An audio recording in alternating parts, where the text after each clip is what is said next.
Hi everybody, I'm just shooting a little bit of footage on the XB Hardtop, which I should have filmed a year ago, but you know, things happen, forget about things, and we're going to do it today. So as you can see from the outside, it's a little dirty or dusty, but all new seals all the way through here. Got a new seal up here over the top of the window.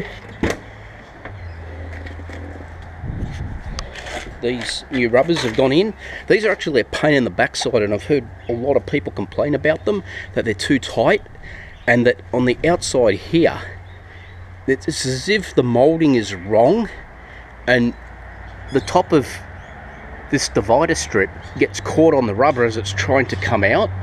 Now I have seen a couple of guys cut these away slightly. I don't want to do that yet because they're new. Give them time to sort of soften up, bed in, whatever they need to do. But yeah, that's definitely a problem. So all new screws went in here. Ended up putting some new sill panels in with stainless steel screws, so there's no chance of them rusting. That's how the door came up. If you remember, I ended up painting just the tops of the doors as they were all brown and sun damaged. So that got done. New weather strips got put inside as well. I don't know if you can see this, but there's one in the back here too. So that all got done. I freshened up the armrests because they had faded out a little bit as well. They sort of went a little bit yellow, so that was actually a nice blend. I think this blended a lot better than this to this. I don't know why. Out of the same can. Got the remote mirror completed because I was missing the little toggle off here, so ended up getting a toggle. More rubbers here on each side. Now, as you can see, the dash looks great now. The dash pad come up extremely well. I'm wrapped with the colour match. I didn't put any clear coat over the top of it. I didn't want it to be super shiny, because if I put Armour All Protected on that, it's probably going to pull out some shine as well. And I haven't actually applied any to it. This has been sitting a year, so the paint's super hard now, but it all come up nice. It was good to see an original dash pad go in where it wasn't sort of padded out across here. Console, I ended up buying a console lid off a friend of mine. So this is a lot better than it was. What else? Let's go have a look in the back. So I ended up putting these new covers on each side because they've got a tendency to break here.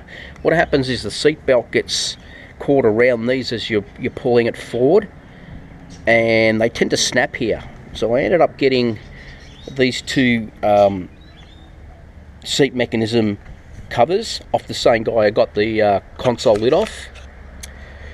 All the new carpets in. As you can see, this is all the high grade stuff that they put in the LTDs. So that looks fantastic. We ended up putting the rubber caps over the seat belt stalk bolt heads. As you can see, my poor old back seat is still pretty bad. I am talking to an upholsterer at the moment to get the seats redone.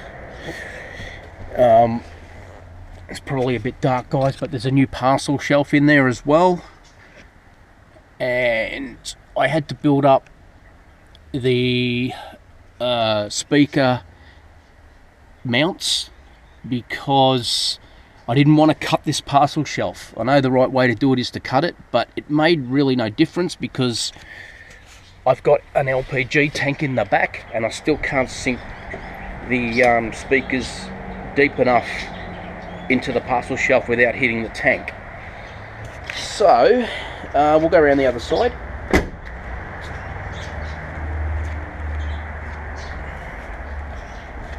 So one of the other things you probably will notice is the chrome doorknob. Forever and a day these were black, simply because they just broke it over the years, and whatever was available ended up going in there. So that's all been done. Same this side, all new door seals. Clock is working, which is great. First time in 45 years, I think. Dash just looks really clean now, so I'm really happy with that. There's not much more on this side than what was on the other. So new sill. There's things like these that I can still clean up, but whilst ever the doors are lined, I don't want to touch it. If there's a time down the road when I go to get the car resprayed, then that is when I'll clean those up. I had some issues here where the holes were oversized, so what I did is using this rubber, I made up a plate, and I was able to actually slip the plate inside the quarter panel and create three new holes for that. So I've used stainless steel screws on them as well, so they don't one, they don't rust, and two, they don't lose their colour.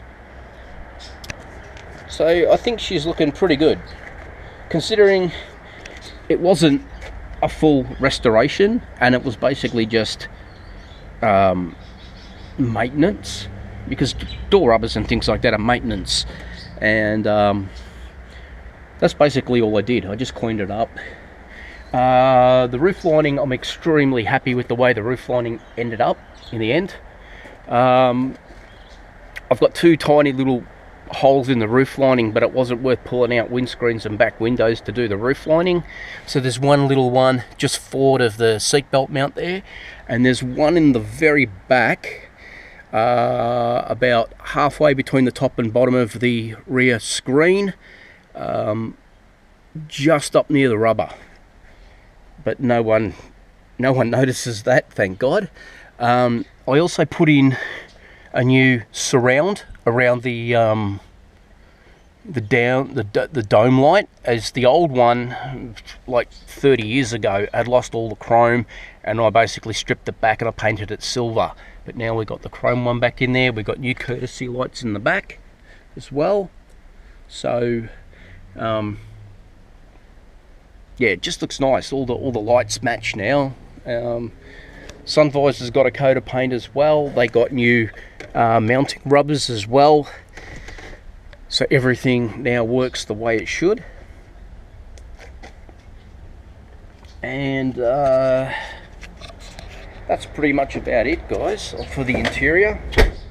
So all the doors close good now.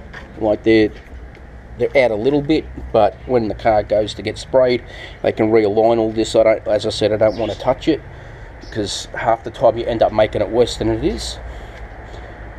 So that's our short little video on the interior of the XB Fairmont. Cheers.